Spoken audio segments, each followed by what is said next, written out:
It's the greatest podcast in the history of the world. It goes high up and under the full foot. Mackey's taken a ripper! He has a bounce, he crosses 50, he pins the ears back, and he drills the goal! All the latest news and views from around the VAFA. Here's the big man! The big guy. He's done it again! This bloke extracts some of the finest! All thanks to MECWACARE, proud partner of the VAFA. Makes a name for himself with these long bombs from outside the arc. It's a long bomb from outside the arc! This is for the love of the game.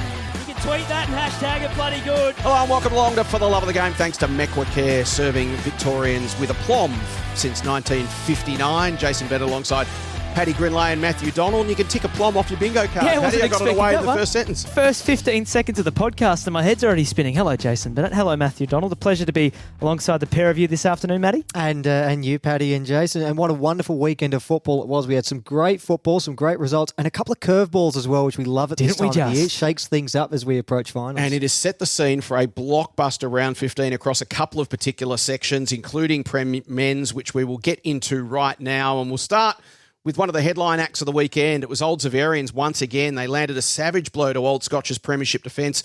Comprehensive victory at Toorak Park. Another opening quarter blitz from Zavs. They conceded the opening goal, then kicked 6 of the next 7, and they converted 14 inside 50s into 10 scores. They led by 25 at the first change. Cardinals got on top in the contest around the second. They squared up the inside 50 count, reduced the gap to 20 at halftime, but then the Zavs again put the foot down early in the third term. 3 goals in 8 minutes, saw the lead blow out to 38 points. There was a quick exchange of goals between the teams, and then the Zavs kicked the last 3 to make it 50 at the last break. They ran away in the end to a 45-point win. Their 8th straight victory. And joining us is the man in charge, Dan Donati. Dan, thanks for your time. Yeah, thanks, guys. It's great to be here. Look, it was another bloody good win. You know, Scotch. Obviously premiers last year. We got them early in the year, and obviously with a lot to play for. And Mark's a great coach. No question they came to play, and it was actually a bloody tough game. Wasn't the greatest of reviews to watch back, to be honest. A couple of quarters of pretty tough work running into the breeze there, but great to get another win for sure. What are you liking about your team at the moment? Where do you think you guys are? Obviously in an 8-game winning streak, so there's a lot to like, but is there a particular area of your development and growth that's really pleasing you in this group? Oh, look, it's hard to pinpoint one area. It's probably, look, it's across the ground. Obviously, we've improved significantly from last year with our ability to score. You've got to be able to score and kick goals if you want to win consistently. So we certainly put a bit of focus on the way we were trying to score throughout the pre-season. But, all the same things, the work behind the ball. We've managed to keep our defence pretty stable all year. We haven't had many changes in that back 7. It makes a difference when you've had guys in and out of the side like most of us have had throughout the year. Our back 7 have remained really stable, and I reckon that's really helped. And we've just been able to get consistent run through a lot of different players. I think we've played 42 players so far in the year, and clearly we've got great depth at the club. Guys that come in, play a role, and are doing really well for us. Yeah, the ability to unlock scoring is something that every team wrestles with at every level, isn't it? How much of your scoring improvement could you attribute to ball movement and the way you're moving the ball through between the arcs, and how much is personnel inside 50 and leading patterns and how you're setting up inside? Oh, it's a mixture of all those things. I mean, clearly you've got to be able to move the football efficiently. You've got to be able to use the footy. You've got to be clean by hand. You've got to be clean by foot. If you're going to go inside, you've got to hit targets. I know last year we turned the ball over a fair bit. We've been a little bit cleaner with our ball use, I reckon, this year. And you've got to have different options too. We've unearthed a few guys up forward. We always have a really even spread of goal kickers. We're not reliant on one or two. Clearly we've got a couple of great forwards up there. Charlie McIsaac's the star of the competition, and his work rate's enormous, but he's getting a big chop out from all the other guys that have been running through there as well. So it's a mixture of everything. You want to be able to move the footy from half back, but you want to be able to win it at the source so you can get it forward, and then you got to move the football in your method to go inside 50, which we've been pretty successful at doing. Dan, on percentage, you're top of the table. You look pretty much locked away for a top 2 spot and certainly a top 4 spot at this time of the year. Now, you haven't won a final since 2016 at the Old Zaverians. Are you feeling the pressure a little bit at this time of the year, or is it just 1 week at a time kind of stuff? Nah, you don't feel... Look, I guess I've been around a while. I'm trying to think too far further than a week ahead, to be honest. The club hasn't won a final for a long time, and that's pretty well documented. I think we all understand where we're at. The club's had a really successful history, but this is a different era and a really different group of players. So, they're forging their own path. We're not feeling any pressure at the moment. It's literally you can't take your foot off the gas. It's such an even competition. There's still 4 games to go. We've got Old Brighton this week, who we haven't been able to get past in the last 3 games in particular. We've got Clevedons, who are in better form in the 2 unis. There's no easy game, so I'm not looking forward any further than next week at this stage. Dan, your team has been excellent all season, of course. It's why you're sitting atop of the table. But I wanted to go back to not last week, but the week before against Old Haileybury, because I was at that game at Princes Park, and it was probably the best the best quarter I've seen from any team in the VAFA this season. 8-5 to 0-0 in the opening term, and this was against a fellow top 4 team. It felt like your boys were really intent on laying a marker in the final stretch of the home and away season from that game. Coming out of the double bye, has there been a real determination from your boys to make that statement to the rest of the league and really lay that marker down? Look, we're not really interested in making a statement to anybody else. So I don't think you go into a game thinking, "How let's make a statement for anyone else." But we definitely, without a doubt, have had a real focus internally on making the most of everything that comes our way. Look, that was a great game. It's one of their better performances for the year. I really rate Haileybury, Old Haileybury. They're a tough side. I think they laid 100 tackles that day. And to have gotten away with a big win against a side that's laid 100 tackles shows the intent from everyone on the day. And we had a really good double bye. We certainly had a couple of days off, but the boys wanted to train most of the way throughout.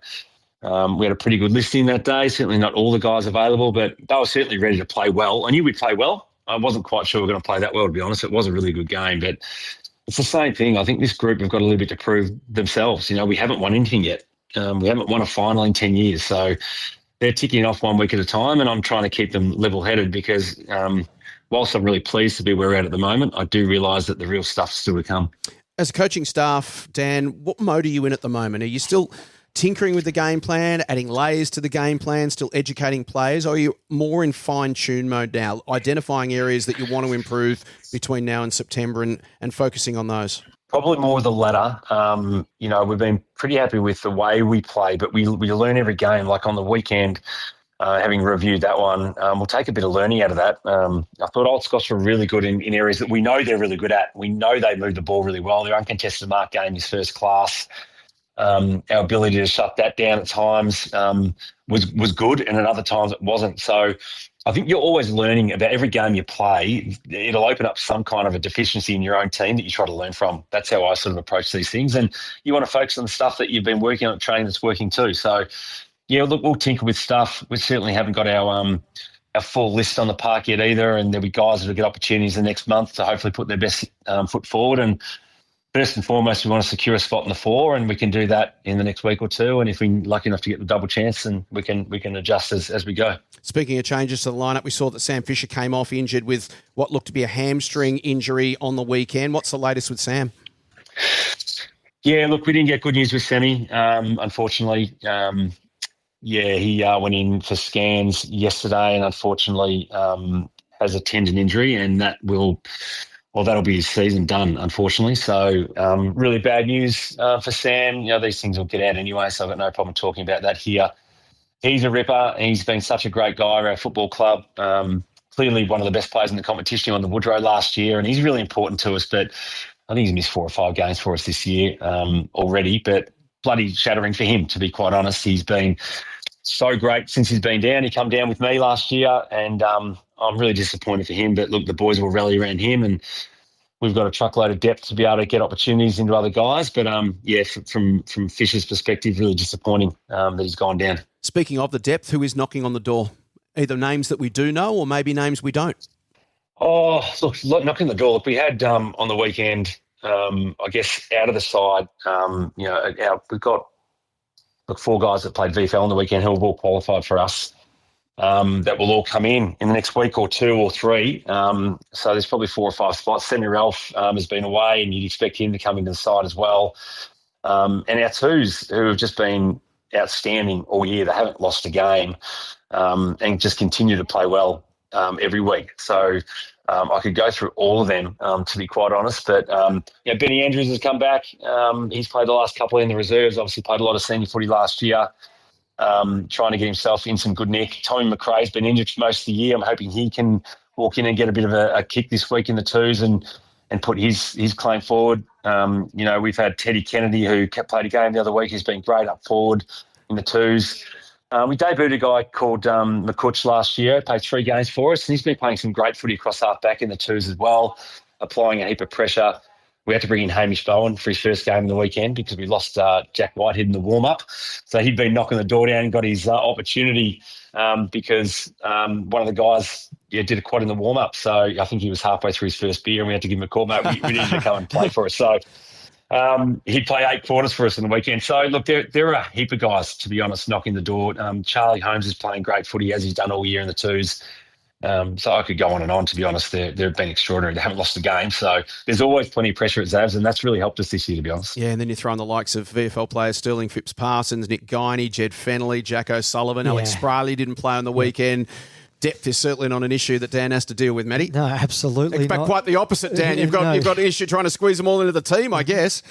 Yeah, look, everyone keeps saying it's a good problem to have. And look, to be fair, it is a good problem to have. It's a really difficult one to manage, though, when you've got some guys that you really care about and that are great footballers and will be playing senior footy elsewhere that, they can't get in. So, but look, at this time of year, to have the depth, you lose a Sammy Fisher, but to have depth there is bloody important because you need the depth to be able to be competitive when it matters. No doubt. Now, Dan, looking ahead to this week, we've got a mouth-watering round of football, but there are a few games are as big as first v second, and that's what your Chargers are contending with, a trip to Brighton Beach Oval. What's the one thing that the Zavs have to do really, really well if they're to come away with the 4 points on the road on Saturday? Oh, gosh.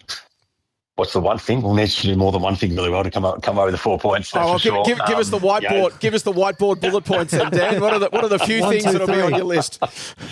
We've got to do a lot right to get over them. They've had our measure the last few times. Obviously, I know the group really well. They're a great group of boys and really well coached by Marcel. And the boys are great. Oh, look, you know what? You've got to execute against Old Brighton because they make you hurt. As simple as that. If you turn the ball over and the ball hits the ground, that's where Old Brighton get you. And I thought last time we played them was a little bit wet, but we just didn't execute well enough. We gave the ball up too easily. We were out-pressured, we were outworked, and in the end we got beaten pretty convincingly. So I think we know that we're going to have to be clean. We have to bring the heat ourselves, but, we're going to have to execute with ball in hand. Dan, thanks so much for your time. We appreciate it. We cannot wait for this game coming up this weekend. Old Zaverians versus Old Brighton. Congratulations on your form so far and best of luck for the road ahead. No worries, boys. I appreciate it. Long way to go. Thanks. Great to speak with Dan Donati. As always, his team is rolling as we approach the final month of the home and away season. Well, the headline act of the weekend, gentlemen, I think we could say the big story of the weekend was University Blues. They handed Old Haileybury back-to-back losses. They lifted themselves out of the drop zone. Hard-fought 12-point win at Princes Park. Last week on the podcast, we described this game as a potential banana peel for the Bloods. It proved to be exactly that. The Blues kicked 4-1 in the last term, stormed home to get a stirring win. It's changed the landscape of the relegation race. And after the Bloods had led narrowly at the first 3 breaks, but for Matt Smith, he must have been delighted. The final term proved to be his team's strongest. And as we know, that's been their Achilles heel all year. They've had those series of last-gasp losses and draws throughout the year. And this week, well, they refused to go quietly. They kicked a couple of important goals late in the third term. They were 21 points down at that stage, and it looked like Old Haileybury had the game under control. They were 15 points down early in the last term, but from there it was all the Blues. They kicked a couple of goals, they levelled things up entering time on, hit the front at the 21-minute mark, and then sealed it 5 minutes later, lifting them out of the relegation zone by half a game, which is really important given their run home's got Old Scotch, Uni Blacks, and then the top 2 teams, Zavs and Brighton. So there's no wiggle room at all for the Blues. But, Paddy, after that win, they can now attack some of those other top 4 teams with a bit of confidence. Yeah, I'm thrilled for Matty Smith. We know it's been a particularly tricky year for those close games of footy. They're not as bad as their ladder position suggests, the University Blues. They've been in games until the final few minutes. It's just been the execution and those lapses in key moments that have cost them in 2025. And he was incredibly proud of the response from a really, really poor week off the back of the double bye. It was a tight contest for the majority of the game, but he was really impressed, Matt Smith, with his players' ability to control the entire final quarter and take the game away from the opponent. They responded to the level of that game of football, which is not something that we've been able to say, unfortunately, about the University Blues over the first phase of the season particularly, but they've picked the right time of the year, as far as this relegation race goes, to be playing some of their best footy. And conversely, Matty, Old Haileybury picked the wrong time of the year to be playing some of their worst footy. Yeah, absolutely. That's one win in their last 5 games now for Old Haileybury. So even heading into the double bye, things were getting a little wobbly, and they've come out of that having lost their last 2 games. And Daniel Ward in the aftermath said that it was a really disappointing defeat. Not just the fact that they ended up falling short, but they got out to a 21-point lead in the third term at one stage as well. So they had the game well and truly within their grasp, conceded a couple late in the third term, which gave the Blues a bit of impetus and kept them in the game as well. And then, as we said, they stormed home with a really impressive last quarter, the Blues. But it's a tricky run home now for Old Haileybury and not in very good form at all as we approach the final few games of the season. Yeah, they get De La Salle this weekend, and then round 16, St Kevin's, which could just be about a battle for third or fourth position on the ladder as it stands on that weekend, because Jace, the Scobbers did get the win over Collegians at the weekend, but they didn't quite play the way that they wanted to. Yeah, the last 2 games for Haileybury, incidentally, St Bernard's and Old Scotch. So they've just got to get past. Got to bank this game against De La Salle this week. Yep. Have to, and that's our KTV game. We'll talk about it in more depth a little bit later on. Then, as you mentioned, St Kevin's on the horizon. And then, so it's a pretty good run home for Haileybury. I mean, they've only got one team that's sitting in the top 4 alongside them at the moment. That's St Kevin's, and then St Bernard's and Old Scotch. But as we well know, Old Scotch, that is another banana peel game, because even though Scotch might be out of the finals race by that stage, which Old Scotch you get is completely dependent on what happens with their VFL listed players. And you might find that you walk into an Old Scotch team that's basically as strong as their premiership lineup next year in the final round. So you don't want to be leaving it till then. Yeah, exactly right. And especially because that is the last game of the VAFA home and away season, 30th of August. And a few VFL teams' years will be over by then. So a lot of guys will start flooding back. I think of Tyler Sellers, who plays for Essendon in the VFL, and they're second last on the ladder. So he almost certainly might be available for Old Scotch, and we've seen what he can do to the Bloods at Scotch College earlier this season. Yeah, interesting times ahead for Old Haileybury as they just get the speed wobbles up a little bit. Well, the thriller of the day was at TH King Oval. St Kevin's desperately held on against a plucky Collegians. The Lions were determined to pull off an upset of their own, and they were sharp early. They led by a kick at the first change. Anthony Lynch's men responded with 3 of the next 4 goals, got back within 3 points, and then Collegians kicked a couple of goals late in time on in the second term to go to the major break with a 14-point lead. The Scob then got on top early in the third term. They kicked 4 goals in 15 minutes. They got in front. They got 10 points in front. But just as the Lions looked to be fading, Lukic kicked his third, and it was back within 4 points at the last break. The final term was a really tight, tense roller coaster. The first goal took 22 minutes. Paddy Kerr pulled down a contested mark in the square. Vince Adushi had another one immediately after the centre break. The margin back out to 15 points. And again, you're thinking, St Kevin's have just done enough. They've had a bit of a scare. They should be okay here. But the Lions weren't done. They responded with a goal from the centre bounce themselves. Dylan Thomas got on the end of a ball as it was surged forward. He kicked a goal. Will D'Amico was held at the top of the square. He kicked a goal. It was 3 points to difference at the 28-minute mark. And I was listening to the SEN coverage as you guys were just marvelling at these other couple of games that were going on and how they were swinging. The final 2 minutes were tense. Collegians rushed it behind with 30 seconds left, but Scob managed to turn over the long launch up the middle. They ran down the remaining seconds. It's a vital win for them because it kicks them a game and percentage clear in third spot now. And a heartbreaker for the Lions. They slip back into the drop zone, half a game behind the Blues, and they've got a huge game this week against the Snow Dogs at the Snake Pit. Yeah, I'll let Paddy Donald take us through this one because he was just about calling the finish over at the University over with the D-Lar and University Blacks game over by then. Yeah, I tried really hard to jinx St Kevin's, didn't I? I think I declared the result. A couple of times. Yeah, they're about 15 points up in that last term, but my efforts were in vain. St Kevin's managed to just hold on. Huge win for them in the context of the other match that we talked about as well between Old Haileybury and Uni Blues, getting that break now on Old Haileybury, that game clear of them and the chasing pack as well outside the top 4. In terms of what Anthony Lynch had to say, despite the win, conceded that it was a really frustrating day. So Kevin's never really able to break away clinically from Collegians who were plucky without. Credited their intent and urgency and we actually got the jump on St Kevin's in the first half as well. So it took a big effort from St Kevin's to be able to get the game back on their terms. And when they did in the third term and the fourth term, again, got out to that 15-point lead and a really cagey last term, not a lot of scoring involved. Collegians came again and made it a really tense finish. But I think ultimately St Kevin's will just be happy to bank the 4 points in a game like this. Yeah, just get out of jail, take the 4 points, and now they're a game clear plus 33% of Uni Blacks in 5th spot. So 2 games clear effectively, with a month of footy to play. What did Geordie McKenzie say from a Collegians perspective? Yeah, we were mentioning those lapses about the University Blues a few minutes ago. It's the same case for the Lions. A lapse early in the third quarter disappointed Geordie McKenzie. Scobb capitalised with 4 goals, and the Lions fought right to the end, and they kicked the last 2 goals of the game but fell short. He was pretty impressed with the young side's effort, but disappointed naturally to not get the result. A few debutants, Jimmy Archer and AJ McKay, who showed some good signs on debut for the Lions. I just wanted to highlight a couple of players for St Kevin's. You mentioned Paddy Kerr. It's great to see him kicking 4 goals at the weekend because he hasn't had the best run with his body in 2025. The same goes for Billy Coates, who had 25 disposals, 23 contested possessions, 14 clearances, and then a whopping 63 hitouts in the ruck. So he didn't start the season, of course, had the shoulder reconstruction and some issues with a hamstring as well, but just warming into his work, the Big V Ruckman of 2024. So hopefully we can see more of Billy and Paddy at their best throughout the back end of the season. And he is one player in the competition who you would put up there on the top tier of difference makers. Yeah. When Billy Coates is playing good footy, and so was the case in the last quarter. I mentioned that burst out of the centre. He took it from the centre, ran forward 10, 15 metres, launched it inside 50, and Paddy Kerr took that mark. And that was the sort of game-defining moment.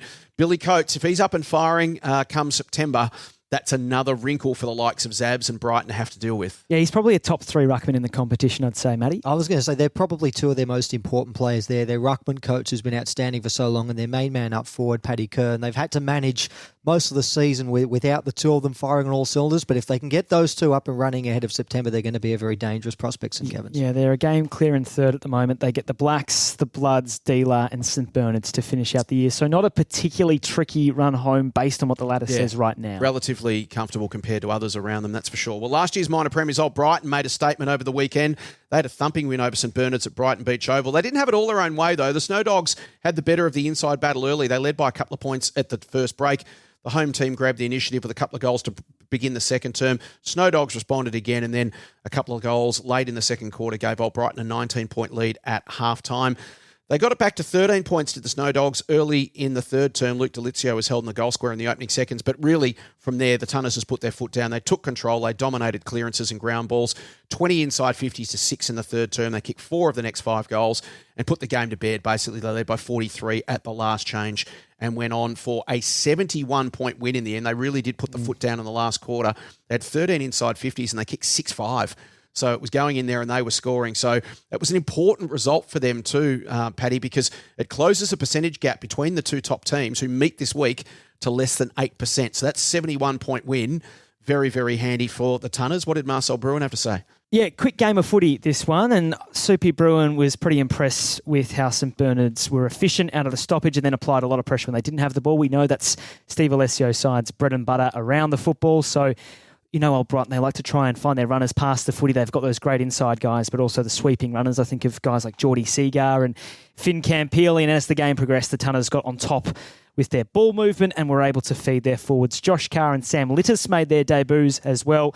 Louis Butler's having a really strong time of it down back. And I was interested to see that Will Lewis was back in this squad. He's played a lot for Footscray in 2025, but when he goes up forward, and he can play down back as well, he straightens them up so much, especially in a side that's lost Max Benier and Sam Flockhart for the year with ACLs, and Felix Flockhart, I think, is still out of this side, but he is coming back shortly. So, yeah, the Tunners just doing what they needed to do, matching it early with the Snow Dogs when they were pressing and then flexing their muscle on the outside late. From St Bernard's perspective, what did Steve Alessio have to say? Yeah, he saw it the same way. Very competitive first half, lots of pressure from both sides, but wasn't able to sustain that in the second half. And then Old Brighton able to get on top with their ball movement. And from there, the game really opened up. And that's reflective of the scoreline as well. A really close first half, but it was all the Tunners after that.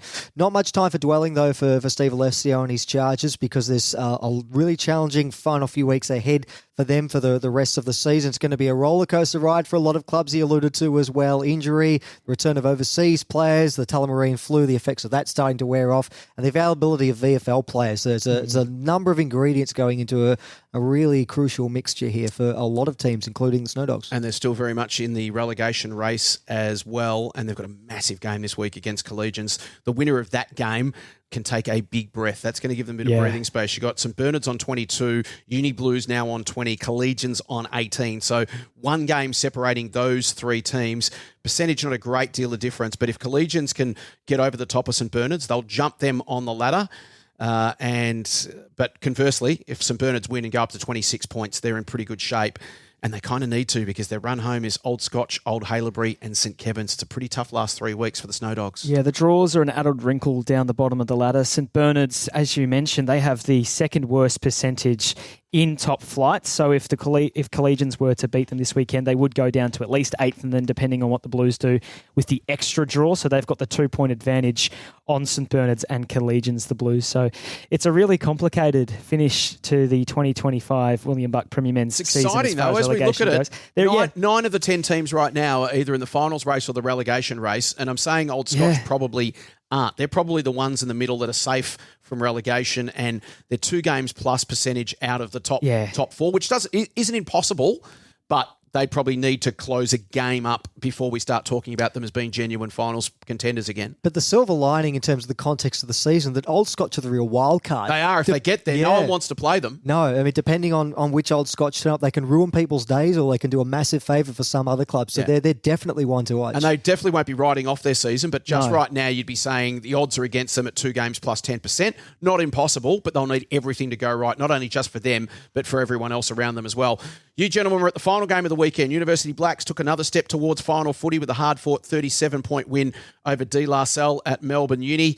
The Blacks kicked the only 2 goals of the opening term to lead before De La hit back with a couple of their own, hit the front in the low-scoring grind midway through the second term. That seemed to spark the Blacks into action, though, Paddy. They kicked 3 unanswered goals and got out to 22 points when Campbell Moorfield kicked his second right on the halftime siren. Yeah, it was an interesting game of footy, this one, because De La made its charge in the second term. The Blacks responded, and we were in the commentary box probably thinking, well, De La have probably given this their best shot, and the Blacks will just do what they'll do. But they came again, Nick Hyland's men. They kicked 4 goals in 11 minutes. They closed the margin back to just 2 points at the 17-minute mark of the third term. And again, the University Blacks found a way. They kicked a few more goals to take the advantage, and then in the final term, ran away from De La Salle. I'd love to have seen this game played out with De La just retaining some fitness on their bench because they were a couple down. There was a moment where Paddy Bowen was running into an open goal square. He would have kicked a goal that would have brought De La, I think, within 4 points earlier in the second term, and he did his hamstring as he was running in. It's his third hamstring of the year. I believe this one was his left, while his previous 2 were on the right. So he was down sore. And Matty, there were a couple of other De La players that were ruled out of the game, I think, by 3/4 time. Yeah, Steve Carvelis as well was another one who we saw limping off late in the second term. So by the start of the second half, they were already down to 2 on the bench, and they had a couple that were carrying knocks that sort of had to stay out of there on the ground. The 37-point margin in the end, I don't think is a true reflection on the way this game was played at all. De La were much more competitive than that. And as Paddy said, a couple of times in the second and third term, De La really charged back into the game and gave Uni Blacks an awful lot to think about, getting within a goal on a couple of occasions. But again, the fitness of having half a bench compared to Blacks who had the full allotment and probably their class as well told tell in the final term. That win draws Blacks level with Old Haileybury in the race for 4th spot. They'll head to TH King for a massive clash with St Kevin's. Blacks have won 7 of their last 9 matches, and they are well and truly in the hunt for their first top flight finals appearance since 2016. It's been a fantastic turnaround, one of the best turnarounds we've seen in the VAFA this season. What did Dale Bauer have to say? Because his team have just got themselves into a fantastic position. Yeah, I think he was pretty effusive in his praise, both to us post-match and in your article, Jace, about how De La have improved since the last time he played them. He struggled to get the game on their terms, did the University Blacks, for a large portion of the day, and just were able to find enough at the right times of the game of football, get some score on the board and hold off De La's charges. But yeah, gave a lot of credit to De La Salle, both in your article and on air with us. I was super impressed, again, with their intercept defence. When De La were pressing, especially in the third quarter, Maddie, as they were charging towards the forward line, it was their intercept defenders, the likes of Away Macking, who he expected from, and also Sam McKenzie, who is a big V fullback this year, but also their wingers who pushed back. Ty Palmer, who was a late in, took some great back with the flight marks. Angus Rana, the pushing back ruckman. Nick Hyland from De La, he was pretty happy with the effort, but ran out of legs. Yeah, and I suppose acknowledged as well that it was a bit of a roller coaster of a performance for De La. It was a sloppy start. We said 3 goals to none in the opening term. Weren't able to execute the way that they wanted, but then came back into it again in the second and third terms and got the game back on their terms and had it looking the way that they wanted to. But then couple of times in that second and third term, they had opportunities to go inside 50 and weren't able to execute, whether that was not kick it to the advantage of a teammate or missing the opportunity at goal, and then ran out of legs in the final term. Ultimately, being down 2 rotations from halftime onwards is never going to help, and then losing players in addition to that in the last term ultimately old tale, and that was the reason that the Blacks were able to push away by as much as they did. Hopefully they can refresh and reset for this weekend. It's a massive game. De La Salle versus Old Haileybury. Tips to come a little bit later in the show. We'll just quickly check the ladder before we move on to Premier B. And it's Zabs and Old Brighton still locked together on 48 points apiece. Zabs with an 8% lead, 172.3 to 164.8. They're 3 games clear. So the top 2 is settled. It's now just a case of who finishes first and who finishes second. And to be frank, it doesn't matter. Who's wearing white shorts? Makes no difference at all. The games are played at Austinwick Park or Trevor Barker Oval anyway. So there's really no difference between finishing first and second other than just being able to say you're the minor premier. But having said that, they've still got to face each other between now and the end of the year. So that game is coming up. In fact, this weekend, Old Brighton and Old Zabs. What a game that promises to be. 3 games back of St Kevin's in third spot. A further game back to Old Haileybury and Uni Black. So 4th and 5th now locked together on 32 points. Haileybury's got a 15% lead over Uni Blacks. Old Scotch is 2 games further back from that. So they're sitting on 24 points. Half a game back to St Bernard's, as we mentioned. St Bernard's 22, Blues 20, Collegians 18, and D-La bring up the field in Premier Men's, which leads us to Premier B. Another crazy weekend of results. Did Paddy tip any winners? We'll find out next on For the Love of the Game. Hey guys, at GYG, we never compromise on the quality of our food. That's why we only serve 100% free-range chicken. We're on a mission to reinvent fast food, because who said fast food had to be bad food? Love ya. Are you looking to grow your business? William Buck are more than just accountants and advisors who can develop strategic growth plans for your business. With over 125 years' experience, William Buck has expertise in navigating through challenging times and has been working closely with the VAFA community, creating positive change for individuals, businesses and community organisations. William Buck's team of specialist advisors work collaboratively, providing you with 360 support. Schedule a complimentary consultation today by visiting williambuck.com. This is For the Love of the Game, thanks to MECWACARE, looking after 16,500 Victorians every week. And it is time to talk Premier B. Patrick, did you redeem yourself after a horror round of tipping last week? We'll get to the tips later, but you sort of feel like you're back on top of what's going on after totally losing your grip. Actually, I'm looking at the tips. How'd it go? Yeah, you're back on. You're going okay. We'll start. Okay. All right. With another crazy weekend of results and another fantastic weekend of really tight games. There was one blowout and 3 really tight ones. We can start wherever you like. Tell you what, let's start at Como Park, Old Geelong and Willie CYMS. Yeah, I think that's fitting, Jace, because if you want to rinse me for my tips, you can pick the one that I got wrong, because I did tip Williamstown CYMS to win this game of footy. But at Como Park, the Ogs, who I think have the trickiest run home of any finals aspirant in Premier B, got the job done 12-11, 83 to 11, 6, 72. And the big story here is the Ogs midfield. 61 to 36, the inside 50s battle. So the Ogs midfield has provided a plus 25 inside 50 differential. Tim Jones, 30 disposals. Archie Lazaro, 29 disposals. Jack Sheridan, 12 disposals and 52 hitouts. And this is the big story, Jace Bennett. Harry Cole's back from a sizable European jaunt and he fitted in just nicely. I found out that he is the housemate of his coach, Nick Dixon. Oh, there you go. Hopefully he's a good housemate or he's not getting a game. The Fish, Harry Coy, is back. Yes, exactly. So with the massive differential in inside 50s, how is the game so close? Well, this is the interesting thing for Williamstown CYMS, because they've brought in a young man by the name of Aidan McCarroll out of the Western Jets, who is measured at 209 centimetres tall. He's got a pretty young body. He's pretty slight and raw, but the Ogs found themselves pretty much without a matchup for him up forward, and also for returning Zach Provost, who was nominated for the Big V squad a little while ago. And he kicked 5 goals, Zach, and took a lot of marks inside 50. Aidan McCarroll worked as his foil, so they converted a lot from their opportunities, Williamstown CYMS. But in that third quarter, the Ogs midfield really got on top. The CYs was simply denied the football, really, as Lazaro, Sheridan, Cole, Jones, Jimmy Adams also kicked it up a notch and just prevented the Will Bockmer and friends from getting their hands on the football. And Contazoglu, the coach of the CYs, felt like he was maybe caught napping just a little bit, because it wasn't like the Ogs started that third term really hot. They worked their way into their work, and then all of a sudden there was these 13 minutes where the Ogs raged through the contest. I believe they kicked 5 goals in that 13 minutes to really take advantage in that game and didn't let the CYs back through the door. Will Bockmer, 37 disposals, 10 clearances, continuing his really strong form for the men from Williamstown.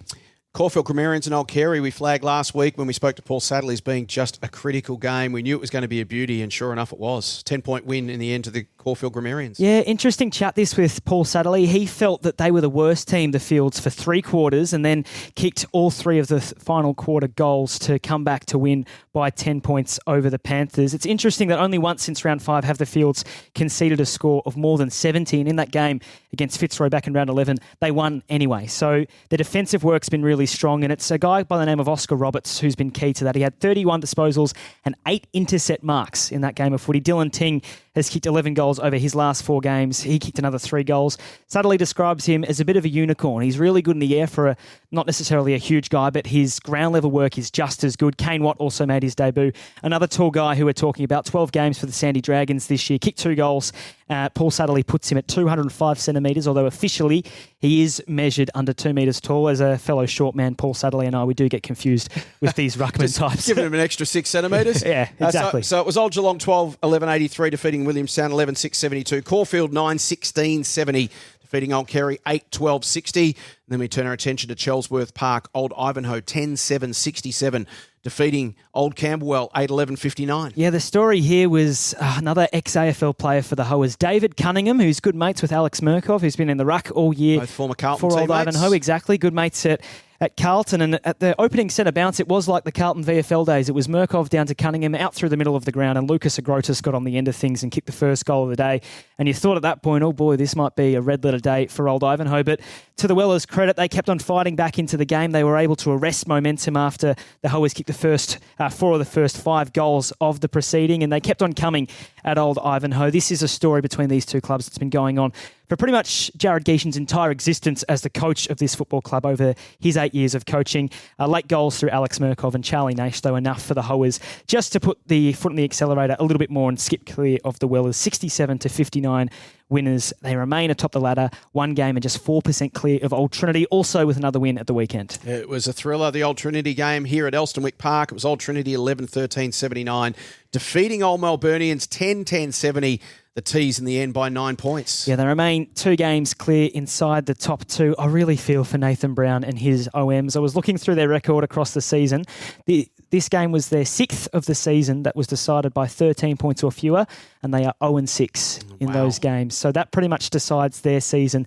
At 6-8, the OMs actually have Premier B's 3rd greatest percentage, sitting a tick under 120%. That's crazy. They've lost their last 3 games by a combined margin of 31 points. So a few goals to the other way. Maybe we're talking about a different thing for the Redlegs. The issue, though, for the T's is their availability of tall guys. Ed Shard, Boston Dowling, Tom Ferrier out of the team. We know that both Beasleys aren't playing as well. Sam Barrendret also suffered a broken wrist, so he's going to be out for a little while, you'd think. And they brought back Harry Thompson for his first senior game of 2025. Are all those absences VFL-related, injury-related? No, a bit of a mix. But I think that's majority injury. Hopefully a few of those guys start to feed back over the next couple of weeks. But yes, Harry Thompson back for his first senior game of 2025. Ed Weatherson also made his much-anticipated return to senior football after a long-term shoulder injury. And Alex Emery got through again after his long injury layoff. So it's McGlashan, it's Ollie Scott, it's Christos Manasakis who are leading the way for the T's at this time of year. And as this team starts to come together, I don't think they're playing their best footy at the moment, Donald McDonald's group. But they will get there, I think, over the next fortnight or so. It was interesting to speak to Nathan Brown, who mentioned that he sees some similarities between where his footy club is at, the Old Melburnians, after coming down from top flight last year, to where Old Trinity was at a couple of seasons ago, where they came down from top flight and didn't exactly land well in Premier B. It took them a few years to reset and now make their charge back towards the top end of the association. So the Old Melburnians are on a journey. They know that, but they have been a little bit unlucky with how the results have fallen so far this year. And the final game of the round was at Brunswick Street Oval. It was the bottom 2 teams, Hampton Rovers heading to Fitzroy, hoping to get their first win of the season, but it wasn't to be. A dominant performance from Fitzroy, 37 scoring shots to 16 to run out 17-21-22 to 8-8-56 winners, 66 points the final margin. Yeah, 2 wins for the Roys in 2025. Both of those wins coming against the Hampton Rovers in Julian Turner's 200th game, a premiership captain, of course. So great reward for him and his group. Travis Ronaldson mentioning that Darcy Lowry was, again, he's had a great year off half-back. He was, again, important. But the story for me is Louis Hodder. So he's a Anytime Fitness Rising Star nominee this year. He kicked 7 in round 5 against the Rovers, another 7 goals this time around against Hampton. So he doesn't mind playing the Hampton Rovers, does Louis Hodder. He was prominent for the Big V under-19s in its win over the Bendigo Footy League last month and is enjoying a really strong year at senior level. What's the ladder look like, Matty? Because this has just swung from week to week. It feels like it swings from quarter to quarter. Yep, absolutely. No, it's a hectic ladder at the moment, and it's only going to be more chaotic as we approach the end of the season. So at the top, still Old Ivanhoe and Old Trinity, who are still 1 and 2. Old Ivanhoe on 12 wins, 1 game ahead of Old Trinity, who are on 11. Then there's a 2-game gap between them and Caulfield Grammarians, and then another game in 4th spot of Williamstown. And then Old Geelong are level with them on 8 wins. So 4th and 5th separated by just 10% at this stage. And then 1 game back behind them, Old Camberwell and Old Carey are both on 7 wins. So there's 1 game separating 4th from 7th. Still that log jam just will not relent. 1 game back, Old Melburnians, we mentioned. Ridiculous that they've got 6 wins, a percentage of nearly 120, and in 8th spot at the moment. But it does mean that the relegation battle we've known for a little while is just about done. Fitzroy with 2 wins for the season, picking up their second at the weekend with 8 points. Hampton Rovers in 10th, still looking for their first win of 2025. So, Paddy, with a month to play, we've got Old Ivanhoe and Old Trinity looking pretty good for top 2. Then you've got Caulfield Grammarians, a game clear of Williamstown, Old Geelong, and then Camberwell and Carey, another game further back. So, who makes it? Are you bringing back tears, Jason Bennett? Who misses out? You've had a look at all the permutations and combinations. There's some incredible games. There's a bit of a round robin that starts this weekend, actually, between all these teams knocking each other over. Who do you like right now? Who would you like to be out of Caulfield, Williamstown, Old Geelong, Old Camberwell and Old Carey? So we have to sort of just go through the game by game, really, to run down the run home. So Caulfield Grammarians, they get obviously Williamstown this week. That's a massive game of footy. I actually put to Contezoglu for the last 2 games they've played at home, that these feel like the biggest games that have happened at the Fearon Reserve for just about a decade, really, for Williamstown CYMS. So Caulfield go there. They then get Old Camberwell, the Hampton Rovers and Old Trinity to finish out the season. And that Caulfield-Williamstown game's so massive. If Caulfield wins it, they go to 40 points. Old Geelong have got to play Old Trinity. Exactly. And they'll start as the outsiders there. So that could see Caulfield Grammarians go 2 games clear with 3 to play if they win this weekend and other results go their way. And I mentioned a little bit earlier on that Old Geelong have a pretty tough run home. So they get the Tees, then they get Old Ivanhoe. So they play the top 2 in the next fortnight, and the hits don't stop coming because then they get Old Camberwell and Old Carey. So they have, I think, the harshest run home of the finals aspirants. But their form was pretty good on the weekend. I will still stick, though, with the teams in 3rd and 4th to get through. I think Caulfield, I feel pretty confident about them being able to win through and play finals in 2025. Williamstown, CYMS, I think if they can just retain the players that they have at the moment in that squad and keep some consistency through this little run home they have, they don't get the bottom 2 teams. They played both Hampton and Fitzroy before the double bye. They would have loved to have taken a win out of the Old Ivanhoe hosting and then travelling out to Como Park, but they'll back themselves against Caulfield at home. Pretty tough run there. Then they get Old Carey. They host the Old Melburnians. Carey and Camberwell, who are 2 of the teams that are trying to steal their spot. Yeah, those are all genuine toss-ups, but the Williamstown form has been really strong. And the interest for me comes from their big guys up front. So they were able to score quite heavily despite limited opportunity at the weekend through guys like Provost and McCarroll. Zach Provost, he's been suspended a couple of times this season, but when he plays, I think Williamstown are a 2-3 goal better team. And then also Jordan Buzzertle, who is currently playing for Essendon's VFL team. He will return to this squad at the end of the season, you would think, if all goes well with fitness for the Dons, because they're not playing VFL finals and they won't get close to the wildcard positions either. So I'll go with Caulfield and Williamstown to get through for now. But Old Camberwell, I think, is the one that's coming with a bullet. Their form seems really strong at the moment. Yeah, what a finish it's going to be to Premier B. 4 weeks to go in that one. We'll have tips coming up on that one shortly. Next, we will talk Premier C on For the Love of the Game. Would you like to get more closely involved with footy and enjoy the unique camaraderie and bonds that exist in and around footy clubs? VAFA clubs are always looking for volunteers to assist with the weekly running of the club, both on and off the field. Log on to vafa.com.au and check out our club directory to find a club near you. Welcome back to For the Love of the Game. It is time to talk Premier C, Matthew Donald, and the hits just keep on coming. this ladder just as confusing as all the others. Yeah, it's hard to pick it at this point, even with only a few games to go in the campaign. Do want to start at the top of the table, though, with Parkdale, who managed to get another really important win against Glen Ira at the weekend. A pretty comfortable result for them. It was off the back of a really dominant defensive display in the first half, 8-6 to 1-1 at halftime, and that was the game from there.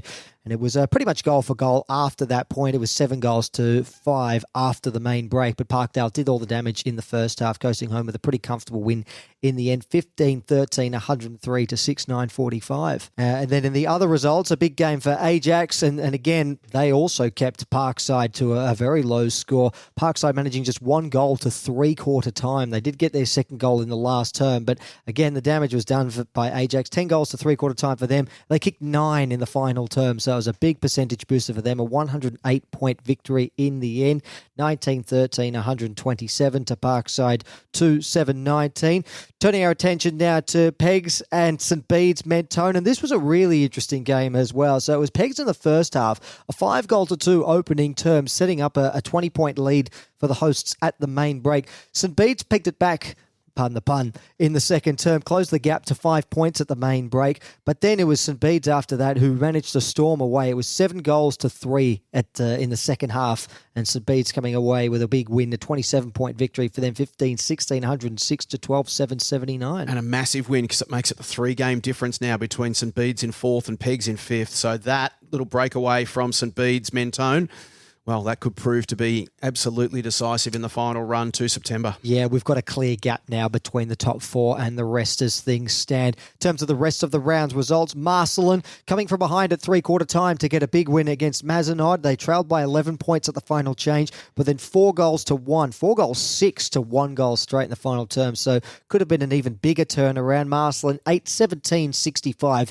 13-point victory over Mazenod, 8-4-52.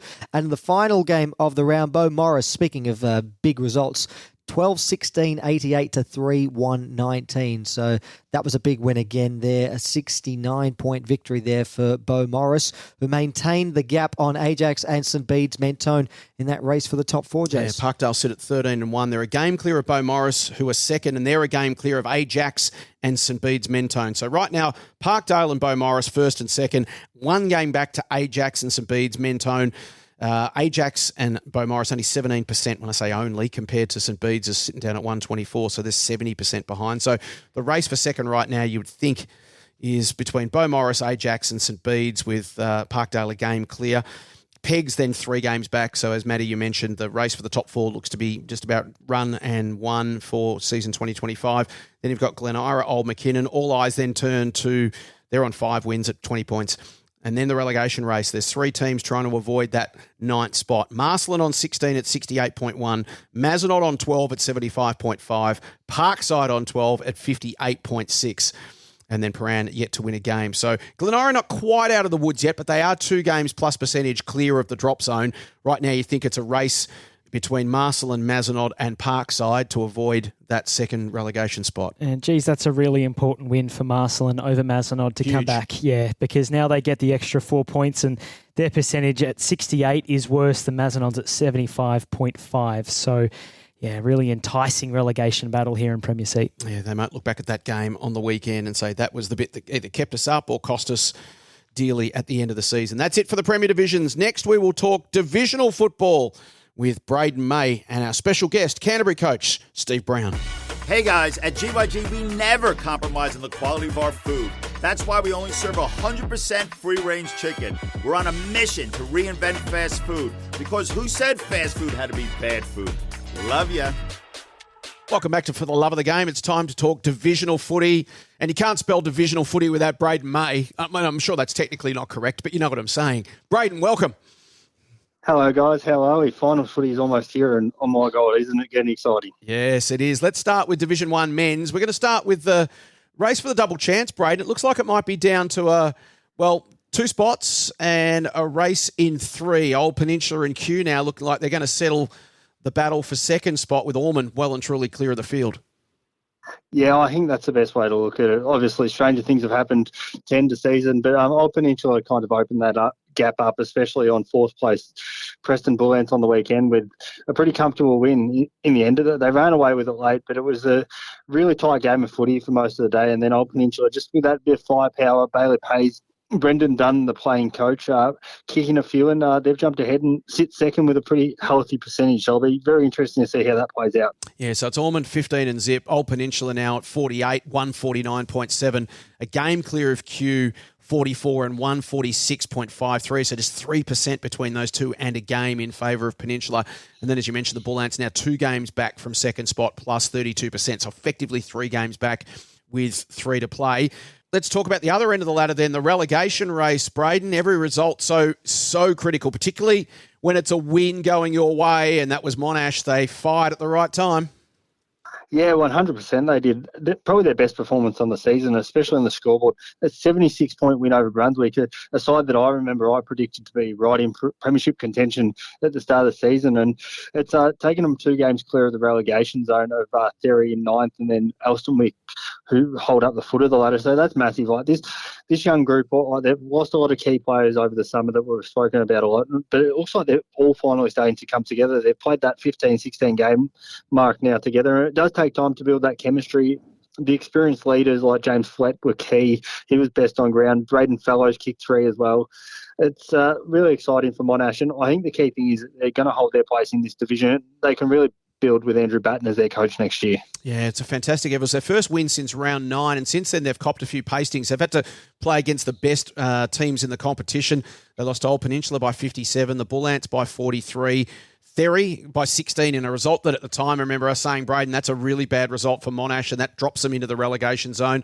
Then Q 3 goals, Ormond 80 points, and then as you said, they came out last week to win by 76 points over Brunswick. That's just a fantastic result for them, and it does kick them 2 games plus percentage clear now with just 3 to play. So to wrap the scores in D1 over the weekend, as we mentioned, Old Peninsula 27-point winners over the Bull Ants in a critical result. Q by 59 points, 22 goals, 8-1-40, defeated Therry Penola 12-9-81. Ormond kept on keeping on, 31-point winners over Oakley, 12-16-88 to 7-15-57.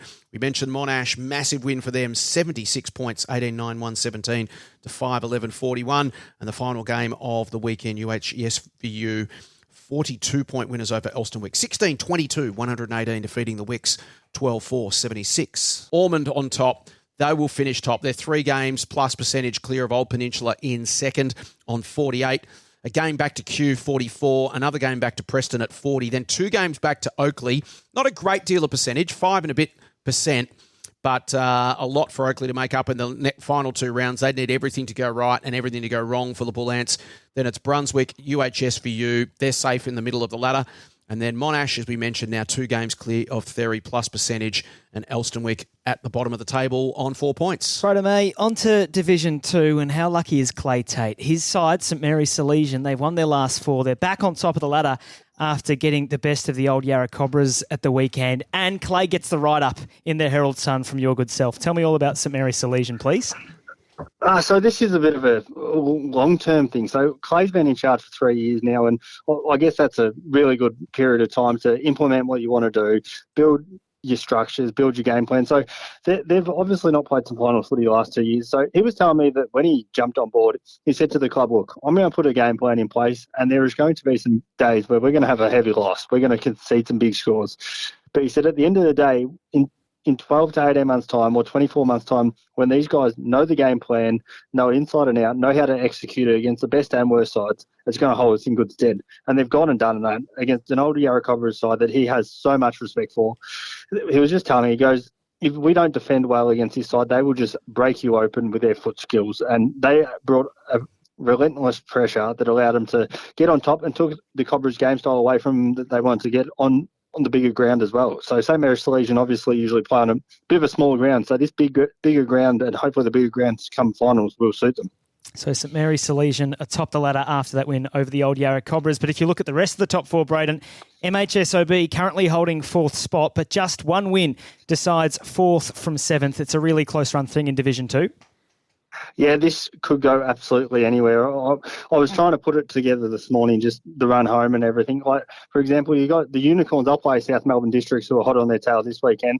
They'll also play Old Yarra Cobras and St John's. And But both of those sides are no easy beats. Obviously, the Cobras ladder leaders and St John's Old Collegians are a superb side on their day. South Melbourne District's the side that I think we're very concerned with early. They're making the unlikeliest runs. Whitefriars seem to be in a bit of free fall, unfortunately. A lot of injuries catching up there. And then Canterbury, they're sitting in seventh, but even they go to take on Old Yarra Cobras this weekend. There's every chance that they can beat them based on their recent form. They've won 6 in a row. Speaking of Canterbury, joining us now is their coach, Steve Brown. Steve, thanks so much for your time. Thanks for having me, mate. Appreciate it. Well, you've come into the unusual circumstance of walking into a premiership team, Canterbury winning their second ever flag in club history last year, and all the excitement about the elevation to Division 2. That's not a situation a new coach walks into a lot. How did you handle that? It can be intimidating going into a team that's had so much success. And look, the thing about it is they were all very welcoming. I rang as many players as I could over summer, and without doubt, all of them were really welcoming, really friendly. It's a really great club. So that part of it was good, but obviously we didn't start very well. And even though there was a lot of blokes that were really friendly, a lot of them were retired as well. So we had in round one, we actually only had 9 of our premiership players playing. So it was a baptism of fire early on. How did you maintain the faith? Because to go from 1-8 when you're a first-year coach, well, first year to the club coach, I should say. You obviously got a lot of coaching experience prior to that. But you walk in the door, you say, okay, boys, here's what we're going to do. Game plan, and you can talk to us a little bit whether you tinkered it or whether you overhauled it significantly, and you're 1-8. How do you maintain the faith of a group when you haven't got that body of work and that body of success behind you with these players? Well, I think basically culture's not just up to one person, and I feel like the club was really good and the players are really good in maintaining that faith.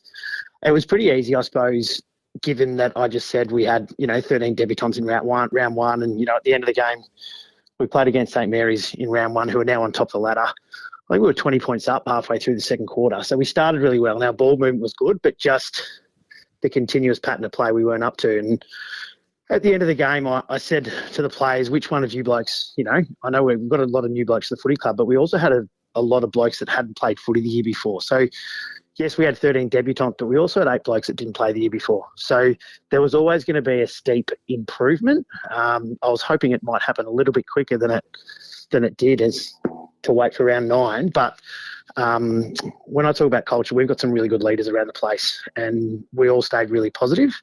And even in those losses, I think we lost 4 games by under 2 goals. Like I said, against St Mary's, we were 20 points up halfway through the second quarter. We had some really good moments and some really good quarters. We just couldn't put it together. So, and as far as the game plan goes, I suppose the game plan, you can come in with whatever game plan you want, but personnel dictates game plan. And I think last year Canterbury had some really big forwards and really big backs as well, and we just didn't have them. So we couldn't really stick to the same game plan. So we had to change a little bit. Steve, you've got this group humming at the moment. You've won your last 6, but what really takes my eye is your scoring. So you've managed to ton up in 5 of those 6 games, and the one game that you didn't score the 100, you scored 99 points. How are you scoring at this level? Because we're looking through July and June and August, and the grounds are pretty wet. It's muddy, it's sloppy, it's wet weather football, but you still managed to score at this great high level. How do you keep doing it? Yeah, look, we've obviously got some good forwards, and we've had 2 VAFA rising stars, and they both have been forwards. They've both had a number of goals. We've got Ryder, who's kicked, I think he's played 4 games and kicked 20-odd goals, and Jackson Smith, who's outstanding as well. In his second game of senior footy, third game of senior footy, he kicked 8 goals in a winning side vs Hawthorn. So we do have some really good forwards. Mitch Darbo returned after being away for a lot of the year, and I think he's kicked 12 goals in 2 weeks as well too. So that's part of it. But I think most of it is actually come from our midfield. We've got an outstanding midfield group who are, quite mature and reliable, but they're also, giving that extra handball and having some really good forward entries because, we're winning stoppage now. So, likes of Michael Wheeler, Michael Topp, Seb Gotch, Mark Collins, who's been around for a long time, but He's a star. And, Fraser Richards is another one who's come along and, again, didn't play footy last year, but he's proven to be quite a weapon in the midfield. So I think although our forwards are going well and at high scoring, it's being driven from the midfield. Steve, in footy circles, we love talking about sliding doors moments and trying to pinpoint specific moments when things change. From your perspective, can you recall a particular time during the season where it felt like the penny dropped for the boys, where it just sort of felt like things just suddenly clicked? Look, I think I think the game plan is one thing, but I think culturally we've always been quite tight. We've always, hung around at the end of the game and spent time with each other. But I think it was round 9 against Old Yarra. They came out and they kicked 7 goals to nothing in the first quarter. And that was an easy moment where I reckon, we were 1-7 at the time. The opposition, the top sides come out and kicked 7 goals. Some sides would have rolled over. But our third quarter, we were all right in the second quarter, but our third quarter was outstanding to the point where I think we won the third quarter into a howling wind. And I really thought that was a moment as far as our pressure intensity, that all lifted. We knew our ball movement was always really good, but our pressure and intensity sometimes wasn't up to it. But we noticed, and that gave us some documented evidence, both individually, and collectively as a group, that if we do those pressure acts and the tackles and those sorts of things, we can be competitive with everyone. And I suppose since then, we sat down at the end of the game and said that's what we're basing everything off, 20 tackles a quarter, and if we can do that, we're always going to be good. I don't want to say that's the only thing, but since then, we haven't lost a game at this stage, and not to say that's going to continue, but we do know that's the thing that's going to win us games of footy. Yeah, you were 46 points down at quarter time, ended up losing that game by 55. So, as you said, you hung with the top side for the last 3 quarters, and you obviously got great confidence out of that. You face them again this week. 3 games to go in the season. You're a game out plus percentage, but one of the upsides is if you can get past Old Yarra this week, you're playing 2 teams immediately above you that you'd have to leapfrog to make the final. So, effectively, final start this week for Canterbury, don't they? They do. You know what? It's been a hell of a lot of fun the last 6 weeks. So, and we're excited for it. Regardless of what happens over the next 3 weeks, this last 6 weeks going to put some real building blocks on what we do next year. And hopefully too, as far as recruitment goes, we can recruit off the back of that. We've had a really tough year as far as, I don't know whether you've been down to our rooms, but we actually don't have rooms at the moment. So our club rooms are going to be finished by the end of the year. We've obviously won our last 6 and we can be competitive against anyone. And it's going to be a hell of a lot of fun over the next 3 weeks, regardless of what happens. So I'm pretty excited by it. What are you using for rooms, Steve? Just talk us through the sort of setup you have at the moment. So we've got change rooms. So we've got change rooms as such, but we don't have any social rooms. Right. So often we're working out of cricket nets. Actually, just next door to ours, that we had some big fences up where the council had where the workers were changing, going to the toilet, etc. So that's been moved now. So we're getting really close to the end, and it should be ready in the next couple of weeks. I'm hoping for the end of the year, but maybe not.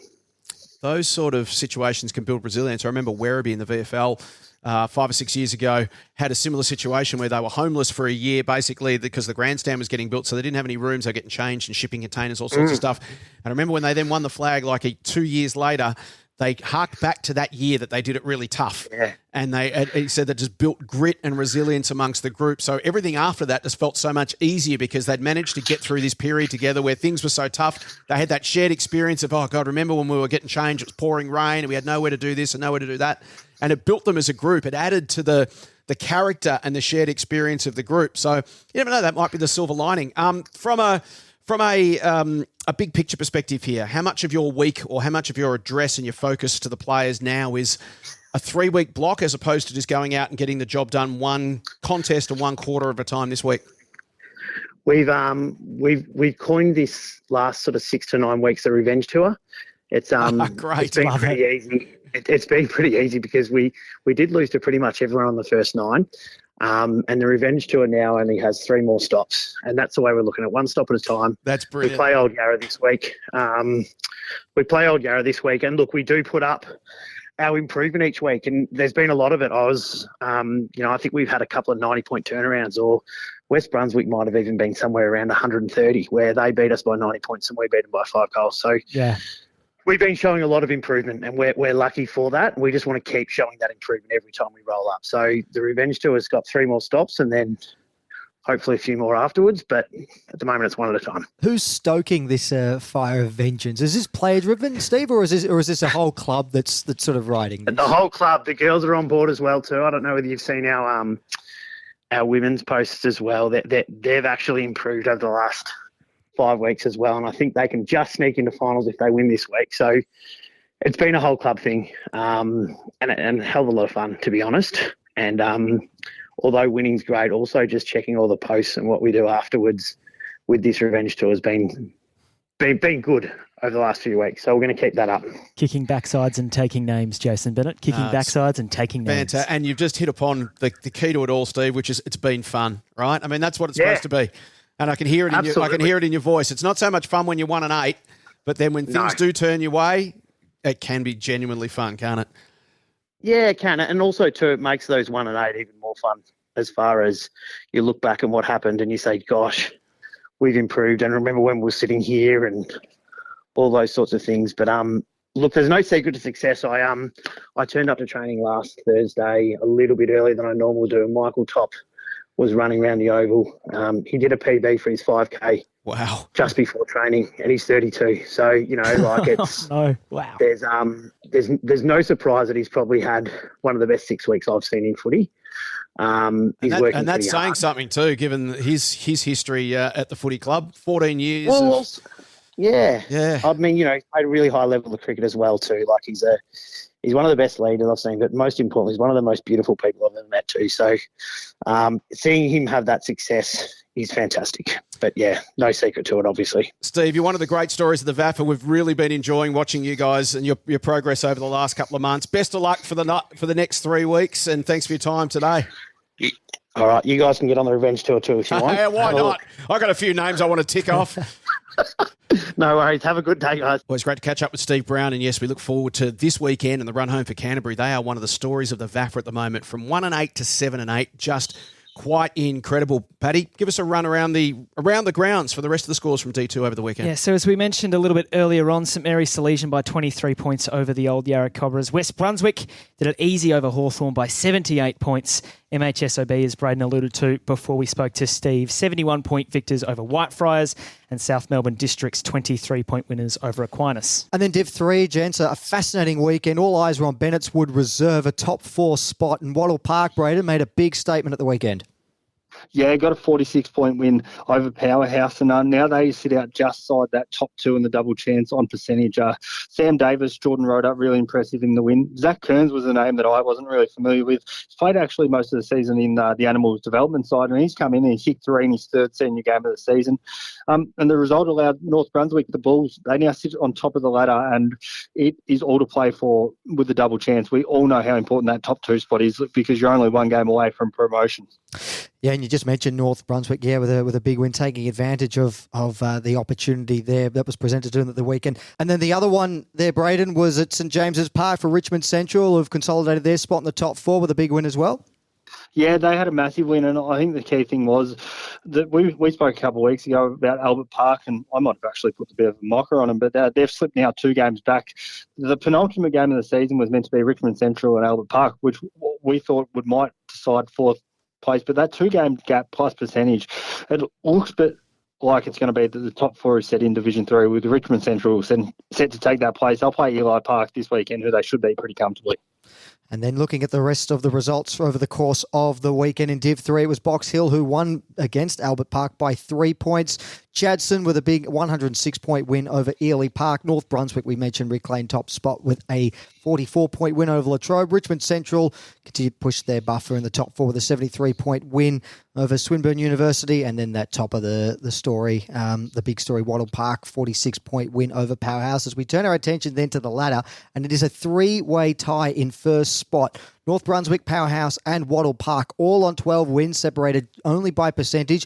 Then one game back is Richmond Centrals, and they've, as you mentioned, Brayden, now got a 2-game gap between themselves and Albert Park, who are 5th. They're ahead of Box Hill, only on percentage as well, just 5% separating those two teams. And then there's a big gap, 16 points, 4 games behind them. Latrobe in 7th, Swinburne in 8th, Chadstone with 2 wins, a big win for them in 9th spot, and then Ely Park still looking for their first win of 2025. Brayden, looking ahead to this weekend's footy, our KTV Community TV doubleheader will be at Waverley Oval for the reserves into the seniors. It's the Premier B Grand Final rematch. Once again, it's De La Salle versus Old Haileybury. And despite the ladder positions, Brayden, this game's a bit more interesting than the ladder might suggest. No, 100%. They will be desperate for this first win. And Old Haileybury coming off a bit of a shock loss on the weekend as well. So I'm very interested to see how this one plays out. Yeah, back-to-back losses for the Bloods at the moment. It's going to be very interesting. And if they could pick a win, any win all year, it would be this one. Yeah, you'd be hanging around for the tips segment if I were you, if you're listening to this podcast, because things might get very interesting in the next 15 minutes or so. That's all coming up on KTV on Saturday from 11:35. De La Salle, Old Haileybury, the Rezzies into the seniors. Brayden, thanks for your time as always. We'll chat to you next week. Beautiful. Thanks very much, guys. Are you looking to grow your business? William Buck are more than just accountants and advisors who can develop strategic growth plans for your business. With over 125 years' experience, William Buck has expertise in navigating through challenging times and has been working closely with the VAFA community, creating positive change for individuals, businesses and community organisations. William Buck's team of specialist advisors work collaboratively, providing you with 360 support. Schedule a complimentary consultation today by visiting williambuck.com. Time to talk women's footy. Let's start with William Buck Premier Women's, and all eyes were on that big clash between St Kevin's and Old Scotch in the battle for second spot and a chance to avoid an elimination final potentially in a few weeks' time. And it was Old Scotch. They just took their chances. It was 7 scoring shots apiece, but in the end, it was Old Scotch 6 goals, 137, defeating St Kevin's 2-5-17 at Rigetti Oval. This was one of our KTV double-header games. And the first quarter, just 1 goal scored for the first quarter. It went to Old Scotch. St Kevin's didn't score. They were also held scoreless in the third term, St Kevin's. So they went 2 quarters of the game without scoring at all. It was a great defensive performance from Old Scotch, who were then themselves held scoreless in the final term. So both defences were on top.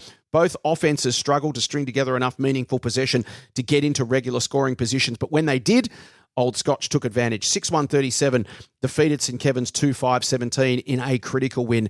Elsewhere, Caulfield Grammarians kept their undefeated season rolling. They won by 15 points. Q's did push them, 5-8-38 to 3-5-23. Old Geelong in a 1-point thriller over Beaumaris, 6-4-40 to Bowie, 6-3-39. And in the other game, Fitzroy, also a thriller, 4-8-32. Defeated Willie's CYMS 4-5-29. West Brunswick had the bye. Yes, and as we look at that ladder, that Q result, they really pushed Caulfield, and they did have a top 4 spot in the offing. They're trying to knock West Brunswick out of that spot, unable to do it this weekend. We'll start at the top, though, with Caulfield Grammarians, as you'd expect, 13 from 13. They're atop the ladder. Match ratio situation, a reminder, in William Buck Premier Women's with the regrading earlier in the season. So Old Scotch into second, then outright. They're a game clear from St Kevin's. Both those squads have played 13 games. Old Scotch 11-2, St Kevin's 10-3. West Brunswick round out the top 4. They've had 6 wins from their 12 games. Q 5 wins from their 12, so they're a game back. Old Geelong in 6th, also 5 wins from their 12 games, 10 percentage points behind Q. Fitzroy in 7th, Williamstown CYMS in 8th, and Beaumaris in 9th. What happened in Premier B Women's, Matty? Well, there are a lot of big wins over the course of the weekend in Premier B's. The biggest was at Bulleen Park. Marsland getting a big 51-point victory over Old Zaverians. Kept the Zaps to just 1 goal to 3-quarter time. A final score of 10-6-66 to 2-3-15 there for the hosts. The other big win was a 50-point victory for Old Yarra Cobras, who were too good for Melbourne University. Melbourne University kicking their only goal for the game in the final term. It was pretty close at half-time, 2 goals to none at the main break. But then Old Yarra kicking a clear after half-time. 8-10-58 to 1-2-8 in that fixture. A 16-point win for Old Brighton on the road against Westbourne. A final score there of 3-11-29 to 2-1-13. So inaccurate kicking in front of goal was the only thing that prevented Old Brighton by winning that one by even more. And then the final match of the round 14 action was Old Melburnians, who were too good for Port Melbourne Chargers, winning 7-3, 45-128. St Bede's Mentone had the bye this weekend. And when we look at the ladder in Premier B Women's, this section's a bit of an outlier, Paddy, in that there are some very clear set positions heading into the final fortnight of the season. That's right, Jay. So Old Brighton at 12-1 atop the ladder. Again, a match ratio situation. They've actually got one game fewer played than the Old Melburnians in second, who are 2 wins back. So they're 10-4. Old Brighton 12-1. So the Tunners doing it very nicely indeed in first position. Port Melbourne Chargers on 8-5, and Westbourne and 8-5 round out the top 4. They're separated by some 89%. So the Chargers, with the whip hand in the pursuit for third place, they should be able to finish there. Marcelin in 5th, 5-8. St Bede's Mentone in 6th at 4-7-1. Old Zaverians in 7th with 4 wins, 8 losses and the 1 draw. Then Old Yarra Cobras and Melbourne Uni round out Premier B Women's. So Old Brighton, Old Melburnians, Port Melbourne Chargers and Westbourne will be our finalists in Premier B Women's in 2025, which leads us to Sherrin's favourite segment. No, I just gave you nothing this week. I wasn't going to do Tongue Watch at all. So again, I thought you were leaving it open for me. It needs no explanation. It's just, I thought last week I whispered, weeks before that I've yelled, thought mix it up, just do nothing. That's one way to pass off the noise complaint that was offered to VAFA HQ over the last couple of weeks. Tongue Watch. There you go. Week 15. And our man, one double figure, Jake Dillon. He's back. Another 10 goals for Richmond Central Reserves. Come on, Jake. And he has hit the front in the season leaderboard. 10 What's for he sitting Jake. on? He's sitting on 76. He's kicked 25 in the last 2 weeks.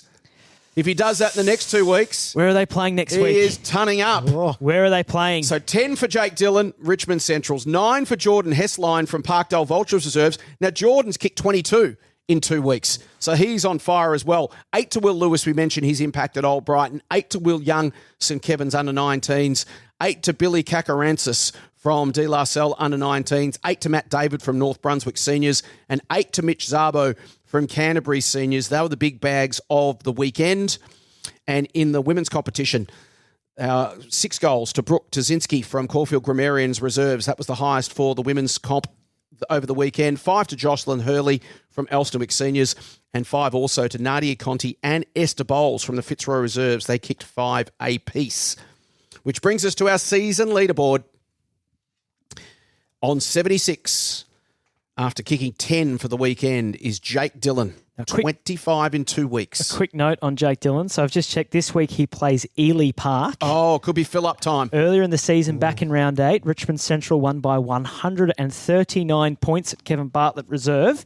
And Jake kicked a dozen. You're 12. doing a Jezza at Cameron, aren't you? And just feeding Jake Dillon every opportunity. Yeah. So he's on 76. He's now 6 goals clear on 70 goals after kicking 5 on the weekend. Come on, Jake. Blake Williams from Box Hill North. So 76 for Jake, 70 for Blake Williams. Another 7 goals back to Rory Calvert from Old Zabs. Now just 2 goals back on 61 is Jordan Hessline after he kicked 9, as I mentioned, 22 in 2 weeks. Back to Luke Ashen on 57. He kicked 3 on the weekend. Tom Callick raised the bat. He kicked 4 on the weekend for Old Ivanhoe Reserves. He's up to 50. And Jack Hall kicked 3. He's on 47 for Old Yarra Cobra. So it's 76 Jake Dillon. 6 goals back is 70 Blake Williams, 63 Rory Calvert, 61 Jordan Hessline, 57 Luke Ashen. In the women's competition, the top 4 goal kickers separated by a single goal. 34 Georgia Harris from Port Melbourne Chargers. 34 Hannah Smith from St Kevin's Seniors. 33 Georgia Cropley from St Mary's Salesians, who kicked 3 on the weekend. And 33 from Ormond, Indiana Harrison. So just 1 goal separating the top 4 in the VAFA women's goal kicking in 2025. Now, I don't care if I'm on air doing a Premier Men's game of footy, Jason Bennett, but if Jake Dillon is able to get the dozen again on the weekend and push within a dozen goals of the ton, I am doing a one-man storming of the ground. It's going to happen. Didn't Joey Pignataro mention if anyone got to the ton this year, he'd be the first bloke out to congratulate them? So there is no chance of Joey going on his word there. He is not turning up. Richmond Central's got Ely Park this week. Who have they got the week after? So Ely Park this weekend, that's at Whitehorse Reserve. Then they get Albert Park at home and then North Brunswick at home. And as I turn the sheet over to the ladder here in Division 3 Men's Reserves, Albert Park is 3rd, so that's actually quite the battle. 2nd versus 3rd as the ladder stands right now. North Brunswick in 5th. Well, the upside is, because he's playing in the Resis, it'll be an early start. So you might be able to go storm the field and then go to call the game in the afternoon. Yeah, exactly. You could double up. If we want to get some sort of rideshare sponsorship in the next couple of weeks that can sort me out through the southeastern suburbs as I celebrate some tons across some VAFA teams, that would be great. Is on. Come on, Jake. Is anyone prepared to call him doing it in the last 3 games of the home and away season? I'll call it while I'm running out to him. Okay. You can mic me up. I'll have to get Simon Petch's helicopter. So you reckon he can 25 in 3 games? He's doing it. He's doing it. They're feeding him now. There is no chance. Just in the hand pass off. So Jake Dillon on 76. Blake Williams still in the mix as well. He is on 70. Tips time. And last week, may I say Joey Pignataro's loyalty towards St Bernard's, well, it cost him the perfect 10. No. It was the only one he got wrong. He jumped out of the trench and ran at the machine gun nest. Old Brighton versus St Bernard's. He picked St Bernard's just out of loyalty. He got 9 out of 10. Paddy, you got 8 out of 10. You redeemed yourself, but he has closed the gap to 6 now. I still think I'm edging safe. ever closer. The way St Bernard's might be going through this back end of the year might have saved me just a little bit. Well, it'll be interesting. This is going to test Joey's faith, isn't it? He may just have to bite the bullet here and not pick St Bernard's. Take one for the team. We've got Matty Donald in the studio. Let's get Matty's tips and Paddy's tips. We're going to start with Premier B, and we're going to start with some of these incredible games. You can talk us through them, Paddy. Old Camberwell versus Old Melburnians. So it's last chance saloon for OMs. They need everything to go right above them. But one of the teams they have to leapfrog is the Wellers. Yeah, and we sort of mentioned it earlier that Old Melburnians' record has actually been not too bad, especially for a side in 8th in terms of their percentage and the margin of which they're falling short. I think Paddy said 31 points combined margin their last 3 games that they've lost by Old Melburnians. I'm going to back that they will fall over the line in one of these games eventually, Old Melburnians, and I'm predicting it will be this one here. Okay, OMs for Matty. Who do you like, Paddy? I'll go with the other side of things, Old Camberwell. I'm never one to follow you in blindly, Matthew good. Donald. That's good. I like it. Independent thinking is good. No, I think some of the bigger bodies for the Wellers have stood out over these last couple of weeks, and I think they're actually quite well shaped to maybe try and steal 4th place, maybe off Williamstown if things go well for them. Critical game for the Ogs. Old Trinity versus Old Geelong. Old Trinity, I think, are going to be too good. But yes, I think the Williamstown Caulfield game is the game of the round. This is probably second. I, on the other hand, do love to blindly follow Paddy, so I will go Old Trinity on this one. Willie CYMS versus Caulfield Grammarians. We talk about this being a massive game. This is at Fearon, right? It's at the Fearon Reserve, which won't, I think, perturb the Caulfield Grammarians. They play on a small ground too at Glen Huntly Park that is also wind affected. I think they're up for this game too, Paul Satterley's men. The focus went straight to Williamstown CYMS. They know how important a win would be. And after 2 weeks of tipping my man Con and the CYs, I'm moving away. Jumping off. I'm tipping At Sats home. and the Fields. At home. On the road. And I'm putting my head on a dartboard at Stag's Head Hotel in Williamstown.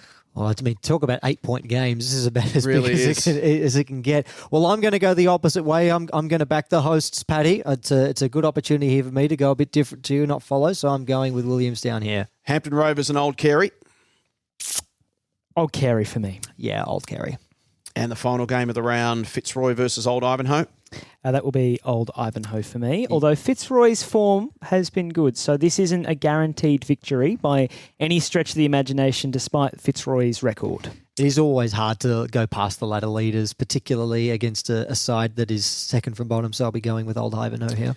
To William Buck Premier Men's round 15, and our community doubleheader starts at 11:35 on Saturday morning, leading into the senior game. And what a senior game this is. As we mentioned earlier, this game's become infinitely more interesting over the last few weeks with results going the way they have. It is the Premier B Grand Final rematch of 2024. It is De La Salle versus Old Haileybury. As we mentioned, a month or so ago, you would have said, well, this is a laydown for Old Haileybury. They are flying. De La Salle have been struggling. They look like they were hitting the wall, De La. They had a couple of opportunities to knock over teams around them, and they didn't. But gee whiz, it's not quite as laydown misère as it looked a month ago, Paddy. De-La and Old Haileybury. Can you mount a case for De-La winning their first game of the year? Absolutely, you can. I think Old Haileybury haven't come out of the bye as they would wish to at all. They've lost their last 2. We know that the Old Zavarians are in hot form, but that loss against the University Blues has really thrown me, especially when you look at 26 scoring shots to 19. So the 12-point margin, you could argue maybe it flattered the Bloods in the end. Although the only thing that's holding me back from tipping D-Lar in this game of footy are the injuries that they picked up in that game against the University Blacks. I think this is a genuine flip of the coin game, especially with how much energy D-Lar will have. They really would want to ruin the Year of the Bloods, considering what happened to them on grand final day in 2024. But I'm going to just go with the Bloods. We keep saying every week with D-Lar, they're getting closer. They're getting closer. They're getting closer. And we touched on it earlier. They were excellent at the weekend. And were it not for injuries, they could have given it a much bigger shake of the tree. And with that, though, with the mounting injury toll, it does make it hard to tip D-Lar. There is a huge amount on the line here for Old Haileybury, and they need to respond with a win because their form since they've come out of the double bye has been less than impressive. And I'm going to back them to get themselves back on track here with a win. Our next game is our SEN match of the round from 1:45 on the SEN app and the VAFA website, and it is a huge game and another fascinating game. This is just a blockbuster round of footy in Premier Men's, the best round we've had all year without question, round 15. St Bernard's versus Collegians. Now, we remember the Snow Dogs have struggled at home all year. Collegians have been, well, they've struggled at home all year as well, so they're on the road, so they probably think this probably favours them. Collegians and St Bernard's, the winner takes a huge breath in the race for relegation. The loser, wow, holds their breath. I think I'm going to tip St Bernard's at home. It's not necessarily been a happy hunting ground, St Bernard's College Oval, for the Snow Dogs this season. I just think that they'll be able... They've been in this position recently, the Snowies. They were here last year where they needed to peel some wins off, and they couldn't quite do that. It ended up going out of their hands. Their fate is in top flight in 2024. They were able to hold on when Fitzroy lost to Collegians in the last round of the season. I think they might be just a little bit better equipped for this time of the season. So St Bernard's for me. And this is a Collegians team that fell to St Kevin's at TH King on the weekend by 4 points. Can they get the job done at the Snake Pit? Well, I think they can, and I'm going to back them to do it. I mean, it'd be a huge carrot for St Bernard's. They'd move 2 games clear of the relegation zone if they were to get up here, and you'd suspect they'd be all but safe if they managed to do that. But their record at home hasn't been great this season, and I think Collegians have played better than what their position on the ladder suggests for most of the season, and very, very nearly got it done, and what a huge win that would have been for them at the weekend against St Kevin's. But I think this time around, they'll just fall over the line. And when you look at this game, particularly for St Bernard's, it's got, I think, additional danger attached to it because they've got Old Scotch, Old Haileybury and St Kevin's in the run home. Collegians got a couple of tough games, but the Collegians have got D-Lar in the last round. And we're certainly not looking past D-Lar. We've just talked about how competitive they are. But if it comes down to the final round, Collegians will have a more winnable matchup than St Bernard's. So if St Bernard's can kick 2 games clear here, that really puts the heat on Collegians to have to not only win that last round game, but knock off one of those other top teams to have any chance of escaping the relegation zone. So this game is enormous. Speaking of enormous, there are no bigger games this year. I don't think maybe anywhere in the entire VAFA than this next one. It is our VAFA live stream game, 1:55 on the VAFA website. You do not want to miss it. The top 2 teams go at it. Old Brighton host Old Zabs at Brighton Beach Oval.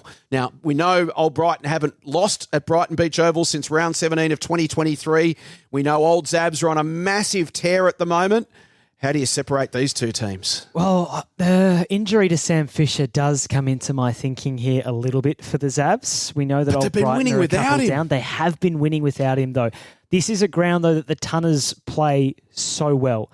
I think it's the largest home ground advantage, maybe in the entire VAFA, but certainly in top flight. So I won't tip against the Tunners at home. It would be a cardinal sin to tip against the Tunners at home, and I'm not going to stray away from that, but you do think about it a fair bit. The Zabs are a massive show.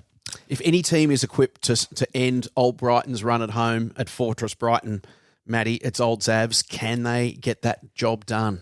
Oh, it's going to be a really, really close game. There's probably every home and away season, there's probably 1, maybe 2 games where you come across every neutral, you tell them to clear the calendar, sit down and watch this one, just make time to watch it. And this is that game for 2025. First v second, 12-2 records for both of them. They've been inseparable. They've conceded the exact same number of points all season. It's hard to split them. It really is. And it might just come down to something like the home ground advantage, which we know Old Brighton plays so well. I'm going to tip Old Brighton purely on that fact, but my goodness, I cannot wait for this game. I've been excited for this one for weeks, Chase. What a game it's going to be. You'll see it at 1:55 on vafa.com.au. Enjoy the live stream. As you will also see this game, which is interesting in its own right. University Blues versus Old Scotch. Again, vafa.com.au at 1:55. University Blues are coming a buoyant after their win, which kicked them half a game clear of the relegation zone.